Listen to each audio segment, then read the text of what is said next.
For a property investor or a property developer who's working on a site where new mains infrastructure is to be installed, there has to be a consideration around easements and wayleaves. In this case, you can see a track behind me, and within the track is a new electric main that has been adopted by Northern Power Grid. Because it's been adopted by Northern Power Grid, they need access to that equipment 24 hours a day in case there's a fault.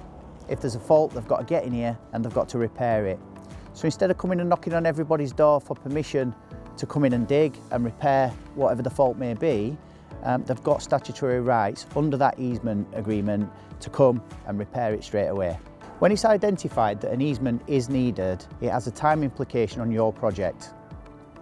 For an easement, there is generally a 12 to 16 week period from the heads of terms being issued to the easement being executed. And generally, the distribution network operators won't plan in any work until that execution has been completed.